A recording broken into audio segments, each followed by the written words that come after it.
जबलपुर जिले के सिहोरा तहसील के मझगांव के वलारी इलाके में सोने की मौजूदगी की चर्चा तेज हो गई है। ये इलाका पहले से ही आयरन, बॉक्साइट, डोलोमाइट, मार्बल और चूना पत्थर जैसी खनिज संपदा के लिए जाना जाता है। हाल ही में कुछ नमूनों की जांच के बाद यहां सोना मिलने की संभावना जताई गई है, लेकिन जिला खनिज अधिकारी अशोक राय ने स्पष्ट किया कि विभाग के पास इसकी पुष्टि करने वाली कोई रिपोर्ट नहीं है। माइंस विभाग के अनुसार शोध पूरा होने तक किसी नतीजे पर पहुंचना जल्दबाजी होगी। ये खबर ऐसे समय में आई है जब भारत सरकार क्रिटिकल मिनरल्स में आत्मनिर्भर बनने की दिशा में तेजी से काम कर रहा है। जीएसआई और NaCl EMD जैसी संस्थाएं इस दिशा में सक्रिय भूमिका निभा रही हैं। मध्य प्रदेश में हाल ही में ग्रेफाइट और गैडोलिनियम जैसे कीमती खनिज मिले हैं, जिनका ऑक्शन भी हो चुका है। झाबुआ में फॉक्सराइट और ReB मिनरल की खोज भी हुई। इस साल प्रदेश में 40 से अधिक खनिजों की तलाश जारी है। सिहोरा में सोने की संभावना इस अभियान का हिस्सा हो सकती है, लेकिन पुख्ता नतीजों के लिए वैज्ञानिक जांच का इंतजार करना होगा। माइन होने की संभावना मैं नहीं बताऊंगा, वो माइन होना बहुत दूर की बात है। अभी प्रिलिमिनरी काम चल रहा है, वो बहुत दूर की बात है। देखिए, हम क्या करते हैं, हम एक सैंपल उठाते हैं और सैंपल को एनालाइज करते हैं।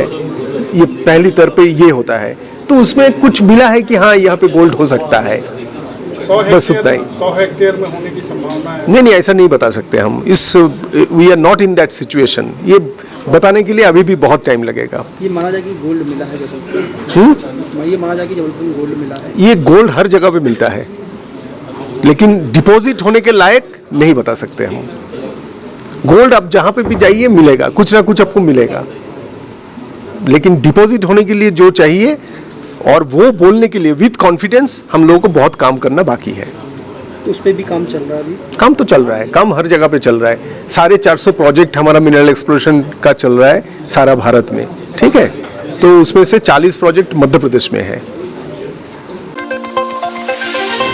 जबलपुर में एक बार फिर मेडिकल कॉलेज अस्पताल में डुमना एयरपोर्ट तक ग्रीन कॉरिडोर बनाया गया। 31 वर्षीय सत्येंद्र यादव सड़क हादसे में ब्रेन डेड हो गए थे।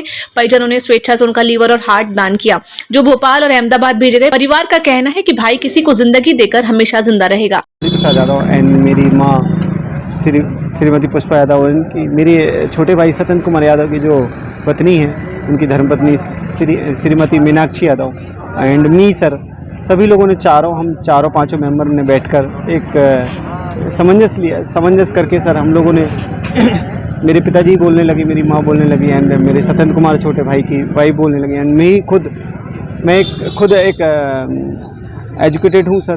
तो सभी लोगों ने बोले कि क्यों ना, हमारा छोटा भाई तो अब चला गया, उसकी यादें रह गई, तो उन यादों को कहीं ना कहीं हम किसी का सेकंड पर्सन का यदि हम हार्ट डोनेट या किडनी डोनेट करेंगे, उससे हमें अभी भी हमारा भाई जीवित सोच के हम लोग अभी उनकी जो जीवित सोच कर हम सेकंड पर्सन को जो दान डोनेट करेंगे सर, उन्हीं यादों को लेकर रहेंगे और किसी के लाइफ बन रही, इससे ज़्यादा और क्या है सर। इस तरीके से ये देखिए, आज मेडिकल कॉलेज हिस्ट्री का एक बहुत बड़ा महत्वपूर्ण दिन फिर से बना है।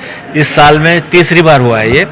हमारे जो ब्रेन डेथ, हमारा एक पेशेंट थे सत्येंद्र यादव जी, उनका रोड ट्रैफिक एक्सीडेंट हुआ उनको, और उनका अनफॉर्चुनेटली हमने ब्रेन डेथ घोषित किया है। और हमारी टीम पूरी, डॉक्टर्स, नर्सेस, पैरामेडिक्स, सब काउंसलर, सब लोगों ने बड़ा उसको बचाने में लगे, लेकिन अनफॉर्चुनेटली हम उसको ब्रेन डेथ से नहीं बचा पाए। फिर काउंसलिंग जब हमने की तो उनके फादर और उनकी वाइफ वो मान गए, और ईश्वर की मतलब ऐसा उनको लगा कि हमको 4 ज़िंदगी और बचाना है। तो फाइनली ये डिसीजन हो गया कि जो हार्ट जो है वो जाएगा अहमदाबाद। स्टेट ऑफ मध्य प्रदेश में कोई वेटिंग नहीं थी, तो वो नोटो को अलर्ट किया, नोटो वालों ने फिर अहमदाबाद को उसको किया है। और जो लिवर भोपाल का सिद्धांत था सुपर स्पेशलिटी हॉस्पिटल, वो वहाँ जाएगा। वो किडनी के हैं जो वो हमारे पास वेटिंग है लिस्ट, वो हम किडनी हम बनाएंगे। तो अभी बस खबर ये आपको और लेटेस्ट ये है कि भोपाल से टीम तो आ गई है रिट्रीवल के लिए, और अहमदाबाद से फ़्लाइट टेक ऑफ कर चुकी है। जैसे वो लैंड करेगी पेशेंट का ऑपरेशन शुरू कर देंगे, और फिर जैसा भी होगा आप लोगों को बताएंगे। सर, आपने 4 जिंदगियों की बात की है, तो 3 तो आपने बताया, चौथी? देखिए, 2 तो अपनी किडनी है। अगर एक किडनी में थोड़ा डाउट है, वो जो सर्जन ने कहा है कि जब अपन उसको क्लिनिकली असेस करेंगे टेबल पर, तो हो सकता है कि वो किडनी भी काम में आ जाए। तो 2 वो हो जाएंगे और 2 तो है ही पेशेंट में। धार्मिक त्योहार और 15 अगस्त को देखते हुए आरपीएफ और जीआरपी ने जबलपुर रेलवे स्टेशन पर सुरक्षा बढ़ा दी है। यात्री और उनके सामान की कड़ी जांच की जा रही है। साथ ही संदिग्ध व्यक्तियों पर विशेष नजर रखी जा रही है। ये संयुक्त सुरक्षा अभियान 15 अगस्त तक जारी रहेगा। आज से 15 अगस्त तक लगातार हमारे द्वारा चेकिंग की जाएगी। रात्रि में भी इसमें यात्री जो आ रहे हैं जा रहे हैं, इनके पास क्या सामान है, किसी प्रकार का कोई संदिग्ध ट्रॉली बैग या कोई सामान तो नहीं लेकर जा रहा है, या कोई संदिग्ध व्यक्ति जो प्लेटफॉर्म पे किसी गतिविधि को करने के लिए तो नहीं एंटर कर रहा है, इस सबको हम चेक करवा रहे हैं। बच्चे सामान जो नहीं है उसके लिए भी दिया है। क्या होता है, ये जो यात्री अब त्योहार में ट्रैवल करते हैं, ये थक जाते हैं, सो जाते हैं और चार्जिंग में अपना कहीं फ़ोन लगा लेते हैं या वॉशरूम चले जाते हैं, तो इसका फ़ायदा उठाकर कहीं इनका मोबाइल या सामान चोरी हो जाता है। तो इसी को हम ध्यान में रख रहे हैं कि हमारा स्टाफ अगर उपस्थित रहेगा तो इस प्रकार की गतिविधियां प्लेटफॉर्म या स्टेशन के आसपास नहीं होगी। चोरी की वारदातों का खुलासा किया। खमरिया में 8 लाख के जेवर चोरी करने वाले 4 आरोपी इंदौर के धार जिले से पकड़े गए। वहीं गढ़ थाना क्षेत्र में 25 लाख की चोरी में शामिल पप्पू मलिक और उसका परिवार रंगे हाथों गिरफ्तार हुआ। सभी को कोर्ट में पेश कर पुलिस रिमांड मांगी गई है। जबलपुर के मार्गदर्शन में लगातार जबलपुर पुलिस चोरी, लूट, डकैती इस तरह का आपराधिक प्रकरणों में लगातार हम लोग कार्रवाई करते आ रहे थे। इसी की फलस्वरूप में थानागढ़ा के पुलिस टीम ने बहुत बढ़िया अच्छा कार्रवाई की है। इसमें टोटल 4 प्रकरण चोरी की अपराध पंजीबद्ध हुई थी थानागढ़ा में। 1 जून में हुई थी 429/25 और इसके अलावा 3 प्रकरण जुलाई में पंजीबद्ध हुई थी 474, 492 और 493/25। टोटल 4 चोरी के मामले हुई थी थानागढ़ा क्षेत्र में। उसके बाद सीएसपी गढ़ा और थाना प्रभारी गढ़ा के अंतर्गत हम लोगों ने एक टीम को गठित की थी। लगातार ये चारों प्रकरण को फॉलोअप करते हुए सीसीटीवी फुटेजेस को लगातार चेक करते हुए और इसके अलावा मुखबिरी सूचना को इनको लगातार उसके प्रयोग करते हुए थाना गढ़ा की टीम ने एक आरोपी का बारे में पता करता है। उस आरोपी का नाम था सूरज गौड़, पिता हरि सिंह। ये 19 साल का लड़का है, थाना तिलवारा क्षेत्र का रहने वाला है। और उसके बाद उसको पतासाजी करते करते इसको हम लोग तिलवारा में उसके घर पे ही हम लोग इनको पकड़ते। उसके बाद उनके साथ विजय उर्फ नाटी है, ये भी 19 साल का है, ये थानागढ़ा क्षेत्र का ही रहने वाला आदमी है। इनको भी पकड़ने के बाद उनको शक्ति से पूछताछ करने के बाद अन्य 3 लोगों का नाम खुलता है। अन्य 3 लोगों का नाम ऐसा है, पप्पू मल्ला है, ये 51 साल का है, ये संजीवनी नगर थाना क्षेत्र का रहने वाला है।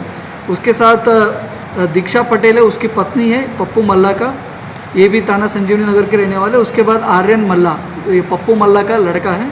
ये तीनों बाद में इनके बारे में पता चलने के बाद तीनों लोगों को हम लोगों ने इसको गिरफ्तार करते। टोटल 5 लोगों को हमने इस 4 चोरी के प्रकरण में पकड़ते। ये पूरा पूछताछ करने के बाद हमको ये पता चलता था ये 5 लोगों का एक गैंग था चोरी करने का। उसका लीडर था पप्पू मल्ला, बाकी उनकी पत्नी और एक लड़का था। उसके बाद 2 साथी थी, सूरज और विजय। ये 5 लोग मिलके घरों का रेकी करते थे, सेम टू सेम पिछले प्रकरणों में हमने एक्सप्लेन किया था। उसके बाद रेकी करने के बाद ये लोग प्रॉपर टाइम देके इनको चारों प्रकरणों में घरों पे चोरी की थी। और उसके बाद हम लोगों ने इनसे हमने रिकवरी की है। उसमें टोटल हमने 20 तोला गोल्ड को रिकवरी की है, 20 तोला सोना का, और उसके साथ हम लोगों ने आधा केजी चांदी को रिकवर की है। और उसके साथ 1,16,000 रुपये का टोटल कैश हम लोगों ने रिकवरी की है। लगभग ये टोटल कीमत इसका लगभग 23 लाख से ऊपर इसका कीमत है। इसका टोटल हम लोगों ने इसमें रिकवरी की है। इसमें सीएसपी गढ़ा और थाना प्रभारी की टीम ने इसको अच्छे कार्रवाई की और उनको हमने एसपी सर की तरफ से प्रशंसा भी दी। मिलिट्री इंटेलिजेंस ने ऐसे व्यक्ति को पकड़ा है जिसने सेना में नौकरी लगवाने के नाम पर 1 दर्जन से अधिक लोगों से लाखों रुपए ऐंठ लिए। सेना ने आरोपी राजेश कुमार राजभर को गुरुवार शुक्रवार की दरमियानी रात रांची पुलिस के हवाले किया। आरोपी मिलिट्री अस्पताल में सेवानिवृत्त हुआ है। उसके बाद से ही वह कई युवाओं को सेना में नौकरी लगवाने का झांसा देते हुए 45 लाख रुपए ऐंठ चुका है। बता दें कि मिलिट्री इंटेलिजेंस ने कार्रवाई शिकायत के आधार पर की है। पुलिस ने आरोपी के खिलाफ धोखाधड़ी का मामला दर्ज कर पूछताछ शुरू कर दी है। पुलिस आरोपी का बैंक अकाउंट और कॉल डिटेल्स की जाँच कर रही है।